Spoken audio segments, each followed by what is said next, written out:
Welcome to Protective Diet Education. This is lesson number 307. This is part one of a two-part series on cancer diagnosis and prevention. Tonight's lesson is going to be the talk your doctor cannot have with you. Legally, it's against his licensing to give you options other than to diagnose and medically treat. So I want to give you natural options that I'm very experienced with. And then next lesson, the second part of this series will be all about a protective diet and what we can do to adopt an anti-angiogenic diet and what exactly that is to protect from cancer and to regress cancer. We're going to go over the different phytochemicals that I cover on many of the recipes and share different studies on many of the recipes to support the practice of a protective diet, an anti-cancer diet. We'll also cover what are the most protective ingredients and protective recipes on a protective diet, because I'm asked this over and over again. Which ones should I eat if I have cancer or I'm trying to avoid a second occurrence of cancer, a reoccurrence of cancer? So we'll go over those as well. The most protective diet is a protective diet that we can sustain every single day at every single meal. But there are some superstar phytochemicals and fruits and vegetables that I want to highlight for you. So tonight's lesson, I want to talk to you about after you have the shock of a diagnosis. And this lesson is not only for those of you that are faced with cancer, but also for friends and family. So many times our PD members that are going strong are faced with a cancer diagnosis within their friends or family, and they're like, well, what do I tell them? Well, this would be the lesson for them to start off with if they want an explanation of why maybe they should visit this part of cancer treatment or prevention. Diagnosis hits you like a truck. It's shocking, it's scary, it causes panic, it causes fear, and then it's even further escalated by your visit at the doctor, where they're telling you what's to come, what's ahead, the treatment, chemo, radiation, whatever they have to give you. And those are usually the two treatments that they have, because cancer has not really progressed into anything but those treatments for years. And then they sometimes give you a prognosis of how long your expectancy is. I call it my and I was diagnosed with terminal brain cancer, and I was given an expiration date of 5 years with chemo and radiation. And I'm happy to celebrate that I have passed my 6th year. I'm moving into my 7th year now. It was just in March, on March 23rd, that I went to the emergency room with a terrible headache and multiple symptoms of a brain tumor. But we'll get into that further in a little bit later. I mentioned that cancer diagnosis and a disease take the suggested treatments is not an emergency. So if you're not bleeding, if you don't have a life-threatening infection or an acute pain that has to be addressed, it's not an emergency. To decide, you have options. Your doctor is working for you. To diagnose is their job, and to treat with pharmaceuticals. That is their job. They can't really expand on other options. Some of them might say you might want to check out a plant-based diet if you're lucky that they're in alignment with that. But that's not necessary. That's not their job. They have 15 minutes with you in office visits. They are very limited as far as their background in nutrition and holistic options or natural options. That's not their job. So our expectations of them should be to diagnose and treat with pharmaceuticals. That is not mandatory. It is never mandatory for you to take their prescription. You need to take that information and do a little research yourself, or go home and talk with your Jerry and say, well, what am I going to do? Well, I was already so deep into the study of cancer and nutritional intervention, and I knew that my diet, my protective diet, was far more chemotherapeutic than anything that an oncologist had for me. So my decision was at the point of diagnosis, but I decided when they told me I had 3 doctors through my cancer experience. I had the neurosurgeon that did the biopsy, and then he referred me to my regular physician, which I was brand new to San Diego. We had just moved there, so I didn't have a doctor.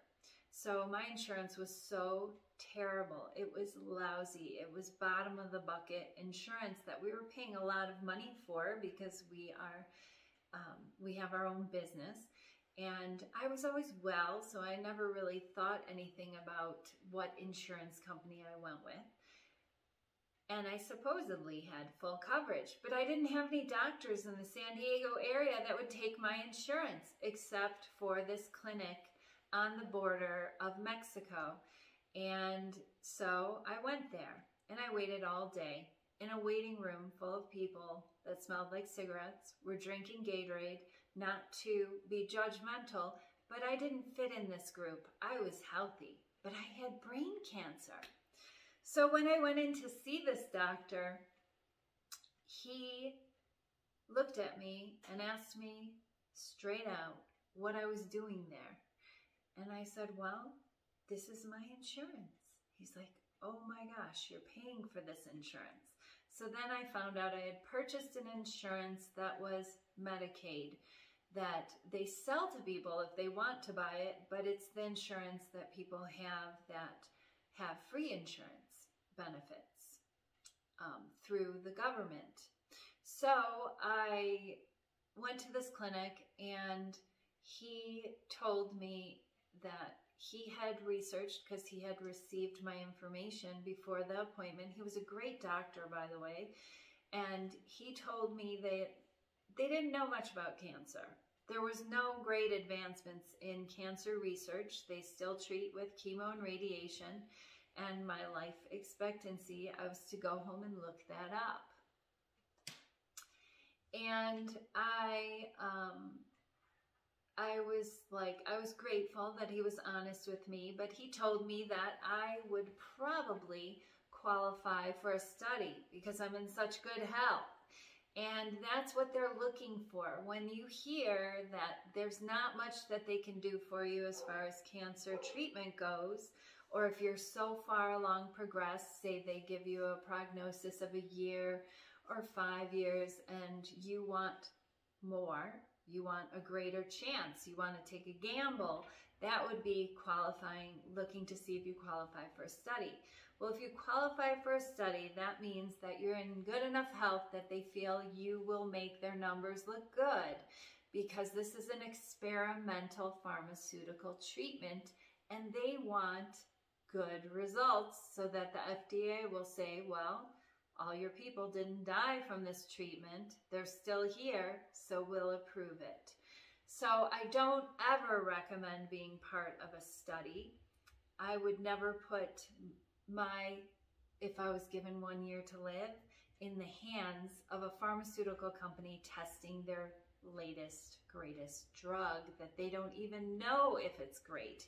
You don't know how far along it is, and you could be part of a study where all of a sudden so many people are dying that you're taken off the drug in midway through. and you had all of this great hope that this was going to save you, and they don't even have to explain why you were removed or divulge that everyone died except you because you were in great health, because you were eating a protective diet, or whatever the case. So I want to mention that I am not here because of a miracle. I am here because I'm on a protective diet. I am here a year past my expiration because of my diligence. And no matter what you choose, whether you choose to go with medical treatment for cancer or any disease, or you choose to take a holistic path with me on a protective diet, I am supporting you. I want you to choose what feels good, but I also want you to do the simple math of evaluating quality of life versus length of life expectancy with your prognosis. Do this. Take a minute. Take a pause when you're at your doctor's office and they are telling you to make that appointment to go see that oncologist. Go. But you don't have to get measured and fitted for that radiology mask at your appointment like I experienced. I went through with these appointments because I wanted to have the experience to share with my classroom. I knew before going to see that oncologist in that fancy office in San Diego, rated the top-notch oncology office in San Diego, I knew that I was going to go there and have a lot of pressure on me. But I had already made my decision before walking in there, but I wanted the full cancer experience so that I could know what it feels like. I could know the pressure of it. And before I even met with the doctor, Jerry and I are sitting in the office, and they were giving me the forms and the dates and times for the radiology support group and for getting fitted for my radiation mask. And I said, but wait a minute, I haven't even seen the doctor. He hasn't even looked at my charts to see if that is something that I need to, that he would suggest I get done. Oh, honey, the nurse told me, you're here, you have brain cancer, you will be having radiation. Like, everybody's treated the same? Did he look at my tumor to see that I had experienced what those angiogenesis inhibitors in my plant-based protective diet gave me? That there was no blood supply connected throughout the brain? That it was like nothing my neurosurgeon had ever seen in a brain tumor? Why would I have to have radiation? Does he understand that I was on a plant-based diet? I was protective diet for 4 years before being diagnosed with this brain tumor that grew with me since childhood. Did he understand that I was, at that point, I was 11 years on a vegan plant-based diet? And now here I am at 17 years. I mean, I was all in it. This was explaining everything I had learned about angiogenesis inhibiting foods and their effects on cancer. Did he not care? I couldn't believe it.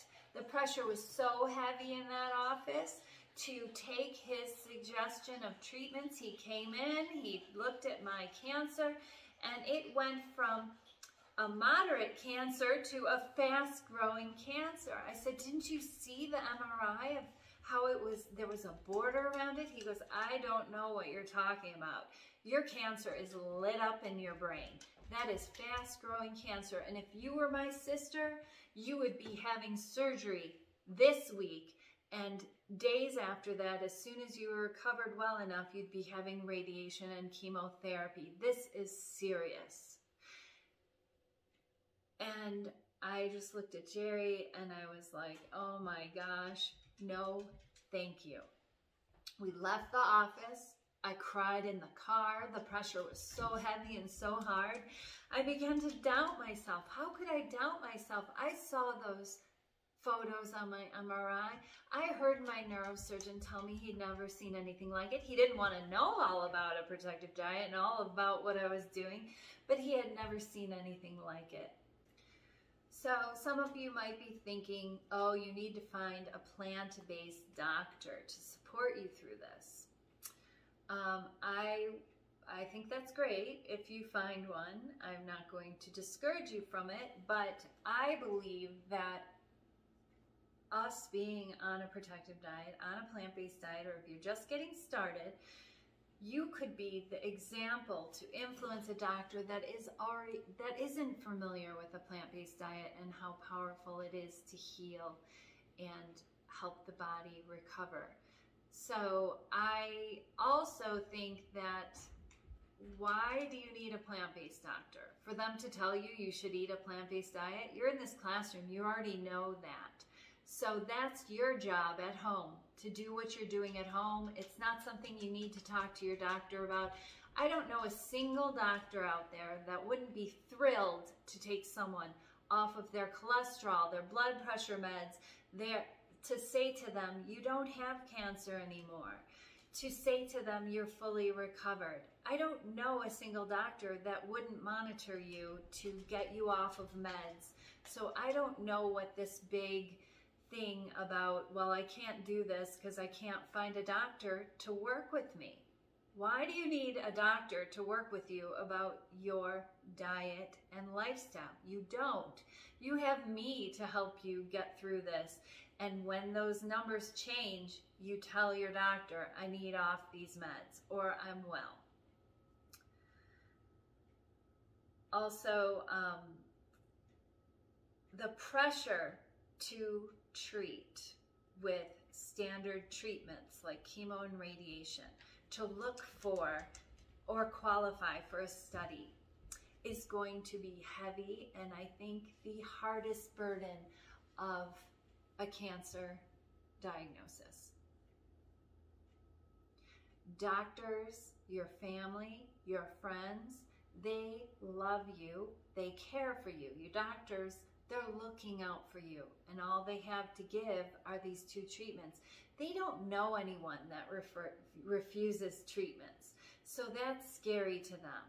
They think they don't know anyone that is willing to eat this way every day, full time, to protect their health, to increase their chances with a diagnosis of cancer without the side effects of poisoning themselves with chemotherapy and torturing themselves with radiation. And I hate to put it that way, but that's what it is. So unless they're promising me that I'm going to be cured, I am not taking something that's going to inhibit my life to the point that I'm not going to be able to eat with Jerry, that I'm not going to be able to enjoy my food, that I am going to waste away from. That is not proven to cure my cancer. With diet, we know it's powerfully protective. It's just there's no marketability with it. Doctors can't tell you to go home and eat a plant-based diet because they can't even do it themselves, the majority of them. And if they can, then there's all these variables to it. So seek out someone that has done what you want to experience. That goes for any disease reversal. That goes for any weight loss program. That goes for cancer. So there are several people that are sharing their cancer experiences and how they overcame it. So seek someone that personally did this and applied this, like myself, so that you have confidence in it, because you see that person sitting before you that doesn't go and get cancer screening, because I know when I have brain cancer, it hurts. I have vertigo. I feel sick. I'm tired. My head hurts, number one. So I don't go and do these stressful screenings because I have made a decision to live holistically, and I refused chemo and radiation because the chances of that improving my quality of life and extending my lifespan are non-existent. At this point, I was supposed to die at 5 years with those treatments. And I knew at that time, wholeheartedly, that this was not for me. It felt so wrong that I want you to pay attention to your natural guidance system, is what I call it. It's God for me that gave me this. These feelings when something is so hard to do, when something feels so bad that you just can't participate in it, listen to that and go with that.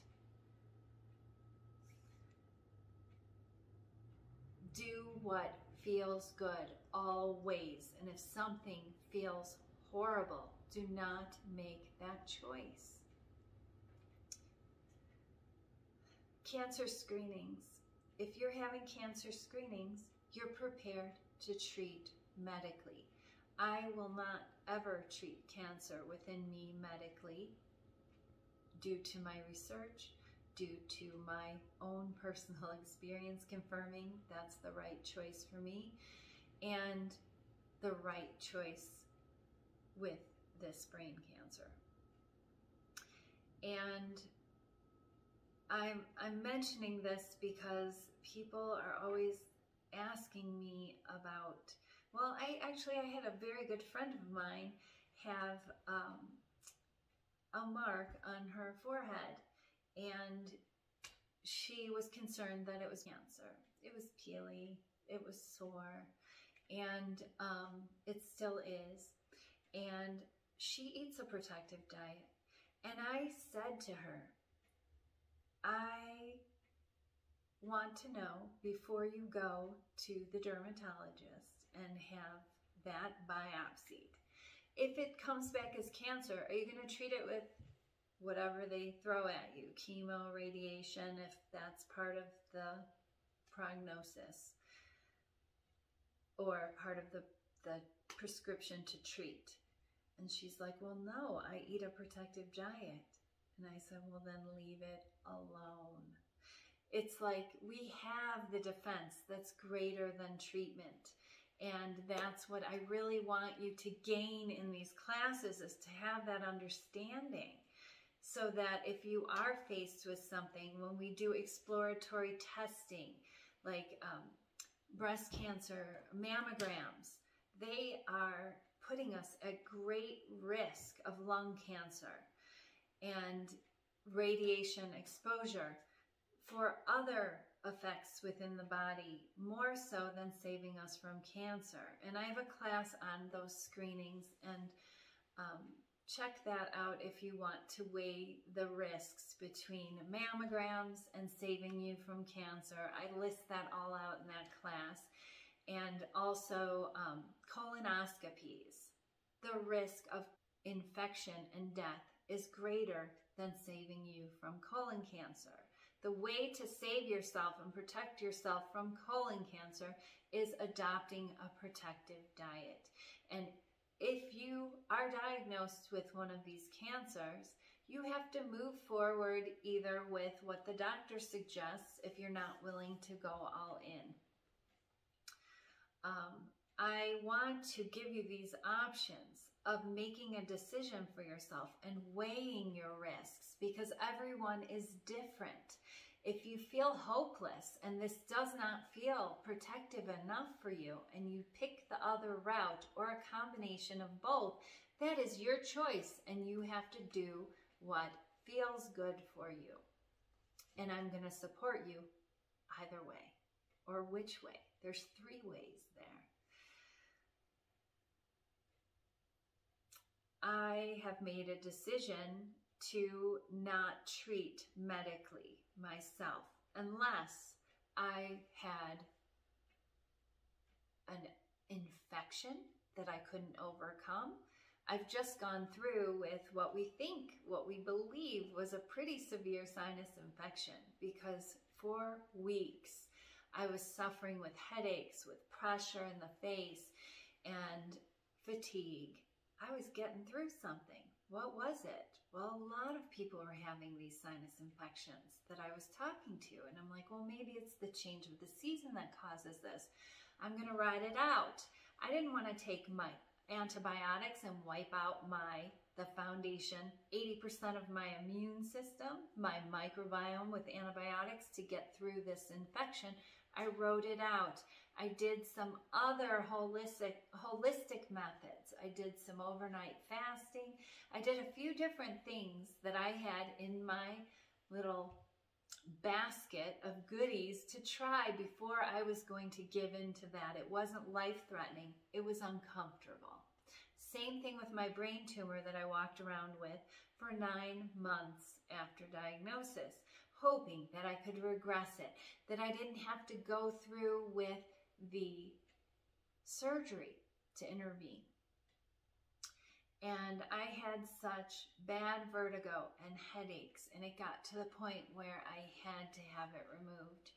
And my insurance at that point said, no, you can't use this neurosurgeon. You have to find another one.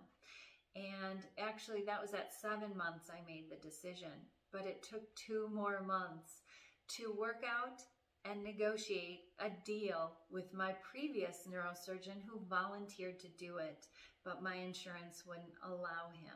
And I couldn't find another neurosurgeon in the San Diego area that would take my insurance. It was crazy, but I finally had the surgery, and sometimes I look back on it today and I wish I hadn't, because it left me with more challenges, and which I talk about in other lessons. I don't want this to be all about me, but I want to be an example of how this can be done.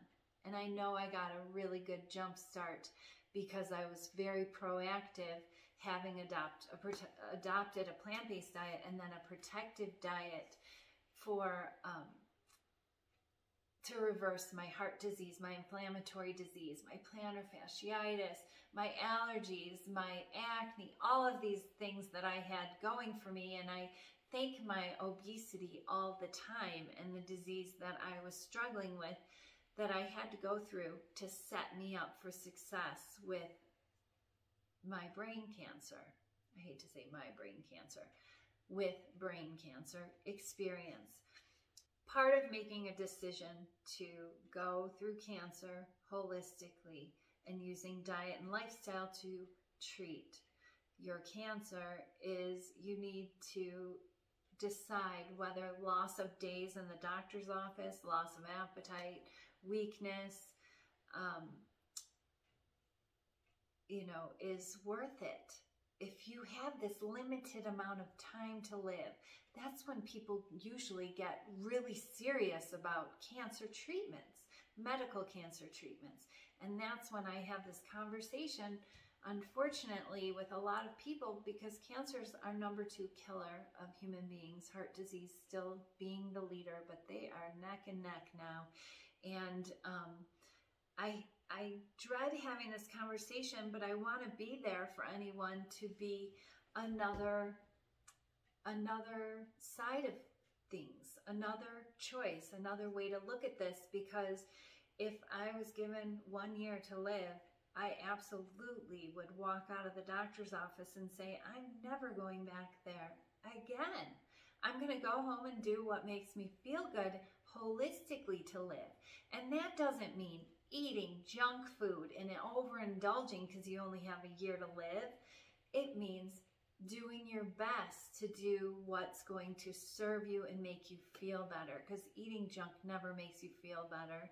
And if you're in this classroom, you know that's just going to fertilize cancer. So we've got to cut the cancer fertilizers out completely, no matter if you're choosing treatments or not. It's mandatory to get through this, to give the body what it needs to maintain homeostasis, maintain health. We're designed to do that, but we need to stop causing just attacks on the body with the food choices, with our lifestyle, with contaminants and chemical exposure.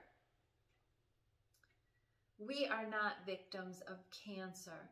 I say this over and over again. We are not victims of disease, especially not of hereditary disease. We can change. We can change our makeup, our chemical makeup, with the change of our microbiome. And I talk about this in many lessons, and all it takes is eating a protective diet, following the recipes. We were always in charge of our health. We always have been from day one, when we made food choices, when we made lifestyle choices. So let's take charge again. If we've let that go to the wayside and we've just said, oh, who cares?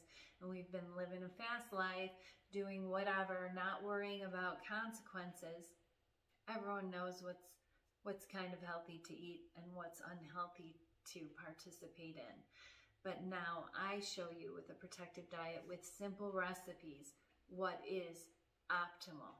What is optimal to give our body the ability to correct, heal, and maintain homeostasis and optimal health. Find healthy support. This is very important no matter what you choose to do about a cancer diagnosis. Find people that are going to support your practice of a protective diet. That's me. That's Jerry. That's our community on a protective diet. And choose people that are going strong to surround yourself with. So in our community, there's people that are getting started. There's people that are having hang-ups and hold-ups. Those people need people like me, like Jerry, like our superstars on a protective diet that are in the groove. They are doing it, Christy and Lucy, and there's so many of you, and I'm not going to go through listing everyone because if I miss one, I'll just be beside myself that I didn't mention you.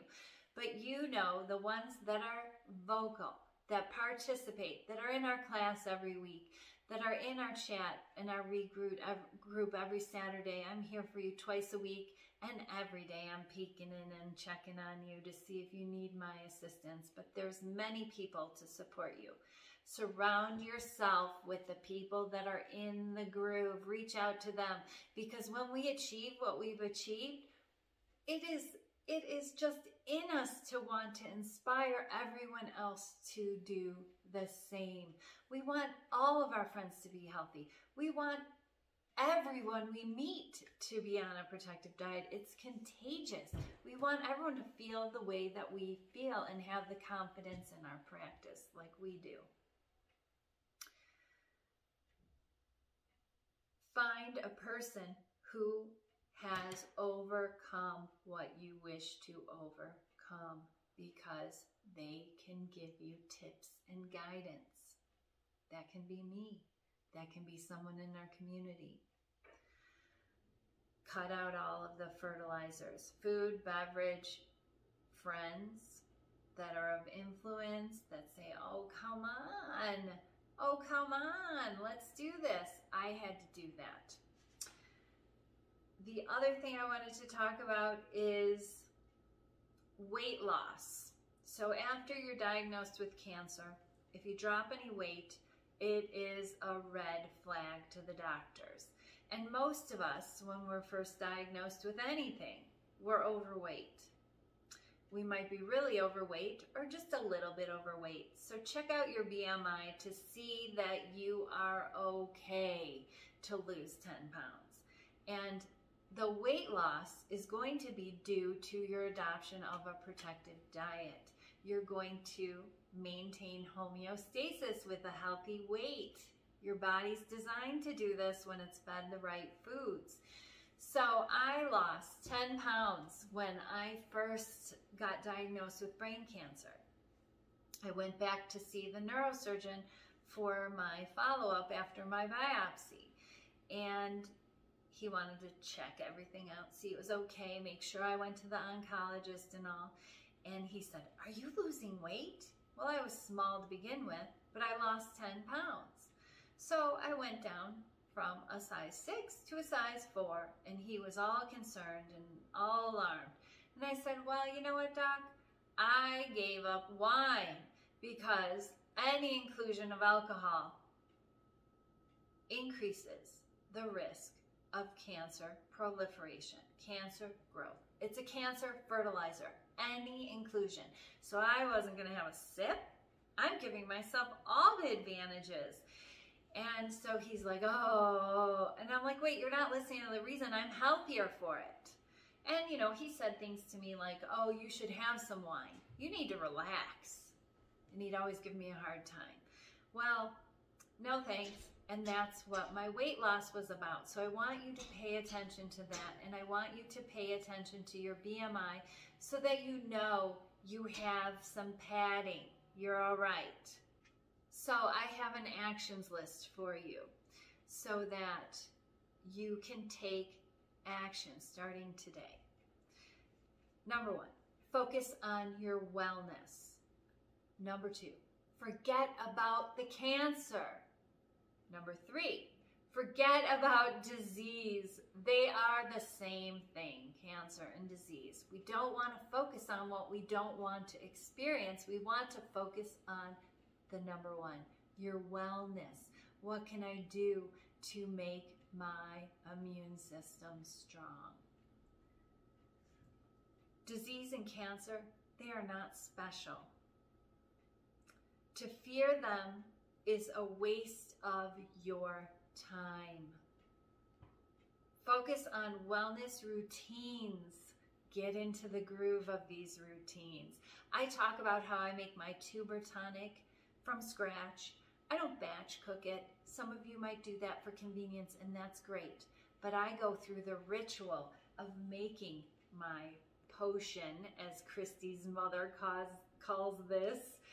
Just her including this tuber tonic moved her cancer markers down on her latest test and screening.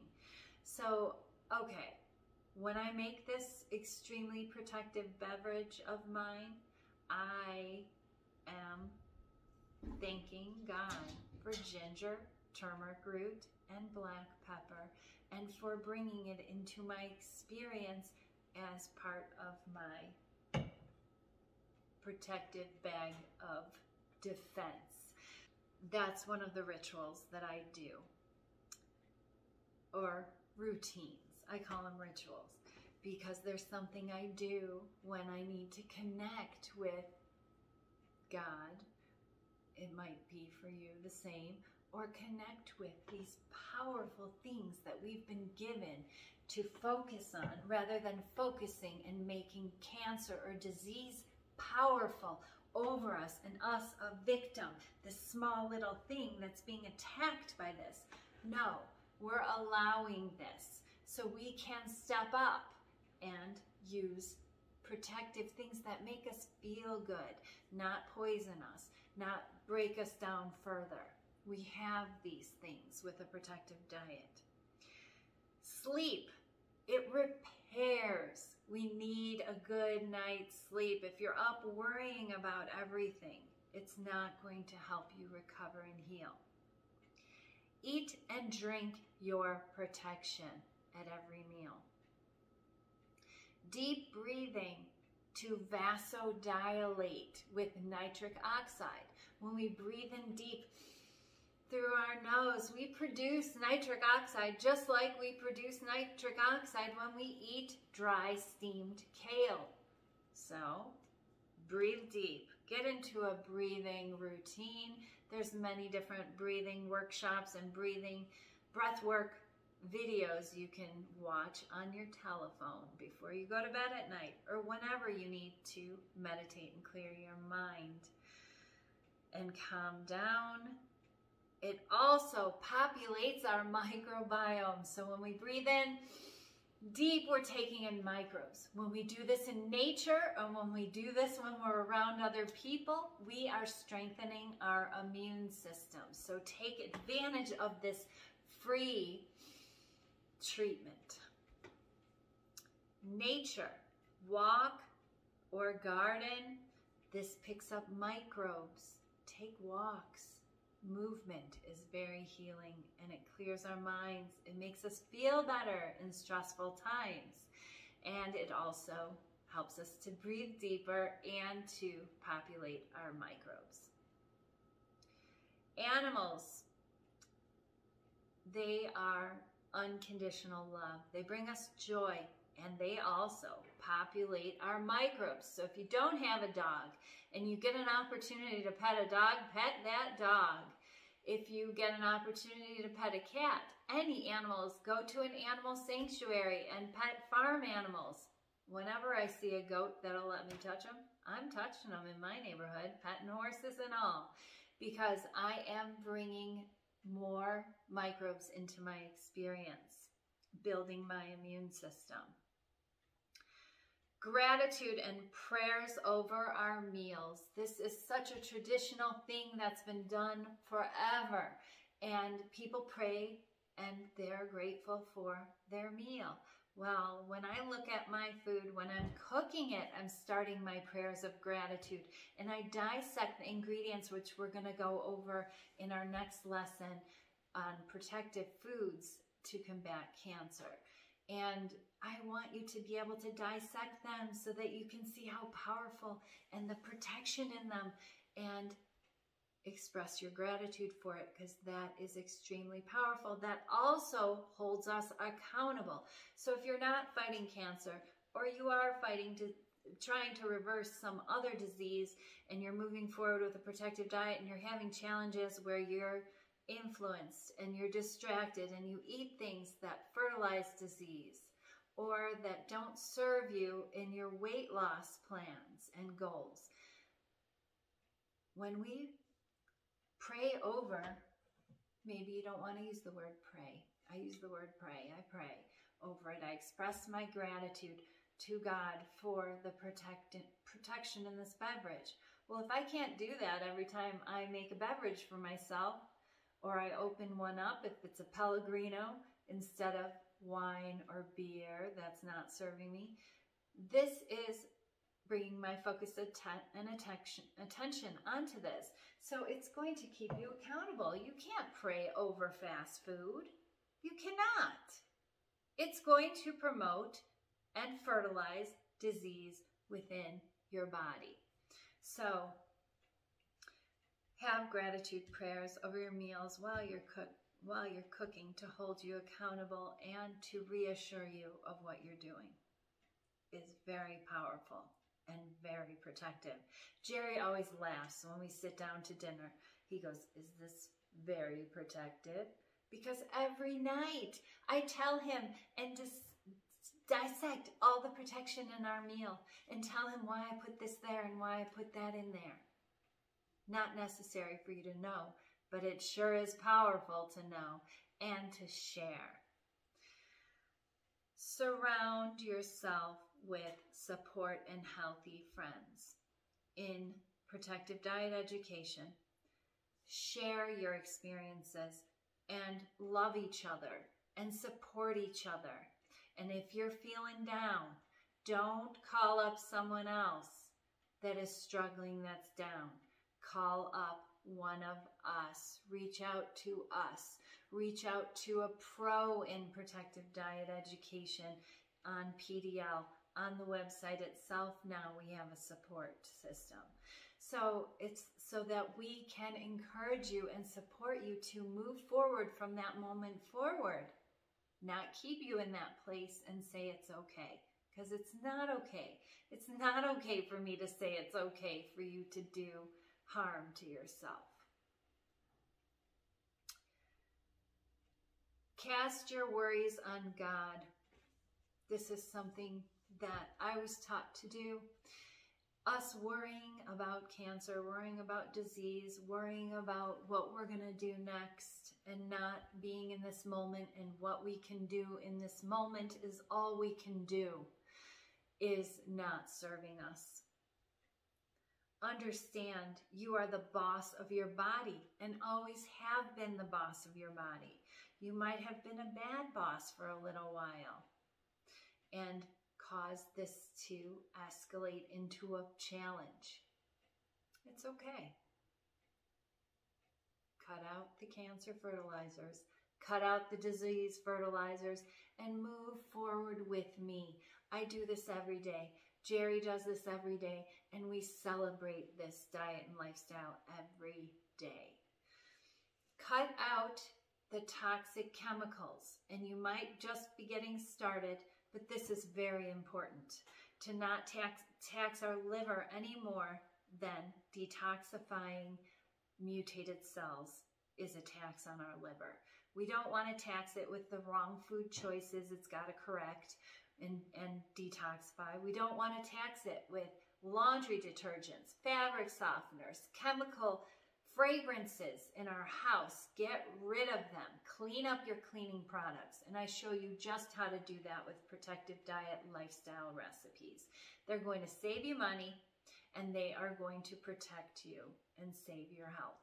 As far as seeking out natural treatments, there are a lot of cancer camps, very expensive additions to the diet, maybe ingesting oils. I wouldn't recommend that for treating of disease.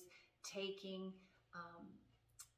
different alternative herbs and treatments, using other drugs that are deemed natural. I'm not a big fan of this when we don't have our diet on track, because our body is designed to heal, repair, recover, maintain homeostasis, but it doesn't need all of this other stuff cluttering up our liver. So I want you to clean it up. That's what's most important, not adding in. Also, identifying with a diagnosis, identifying with an ailment even after you've gotten through it. Maybe you've gone through treatment and you are now labeled a cancer survivor. I want you to make that part of your past experience. It's an experience that you can reference anytime you need to help a friend, a family member, when you want to talk about it because it was a traumatic thing you went through. But to identify as that for the rest of your life, I don't ever want to identify as a cancer survivor. I'm a healthy woman that got brain cancer that was with me since childhood, and I grew it along, and it hung out with me, and it was moving and changing in size. And maybe that's what caused the pressure that got me to say to Jerry, Jerry, my head hurts so bad. I just want you to take a drill into my brain and relieve the pressure. It feels like I have a brain tumor. And I said all of these things to Jerry before we went to the emergency room that day. And I don't want to identify with something that I've overcome, ever. I want to identify as a healthy woman. And if it serves someone, for me to revisit my brain cancer experience and say that I'm a warrior, I went through brain cancer and I'm here, past my expiration date. Those doctors can't give you dates like that. Everybody's different. Everybody lives differently. Everybody eats differently, that's for sure.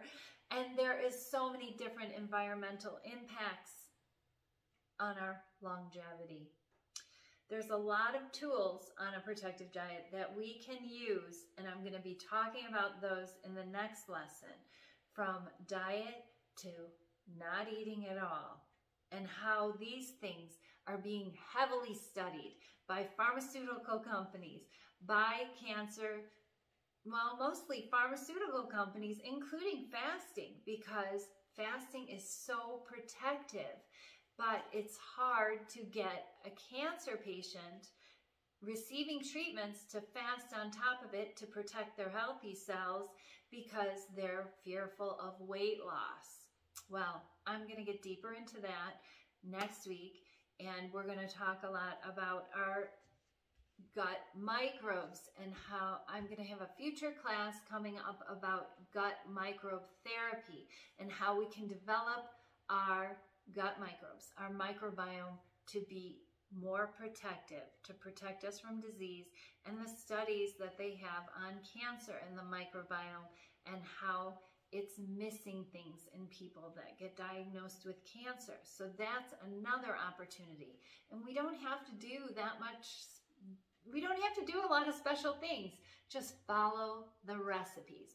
So if this is your first class and you're just getting started and you have disease within you that you are fighting or reversing with a protective diet, I want you to get yogurt in your Instant Pot, ASAP. That's genistein and an angiogenesis inhibitor. Check out the recipe for a Yogi Bowl. It is a staple in my diet and carried me through cancer and surgical intervention.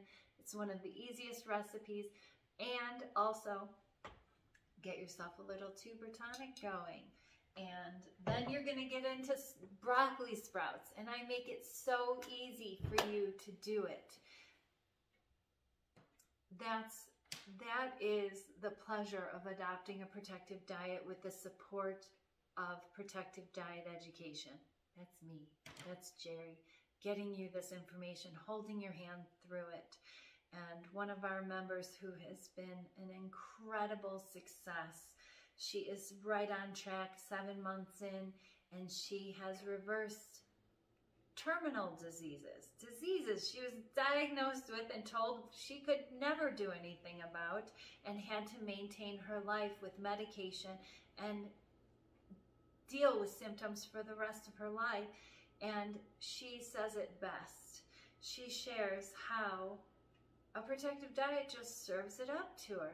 I did all of the work, and that was my goal with this, is to share what I did to overcome what I overcame. And then people followed, one after the other, doing exactly the same as me. I never imagined that I would be faced with brain cancer when I had achieved my wellness and optimal health. But you never know what's growing within you. We all have mutated cells and cancers, small cancers within us that will never affect us in our lifetime if we treat ourselves with respect and we eat what serves us, and that would be a protective diet. Take care, everyone, and I wish you all the best of health. We are the boss of our body. Take full advantage every day with every bite, sip, breath, and prayer over what you're serving yourself. Take care. Best of health.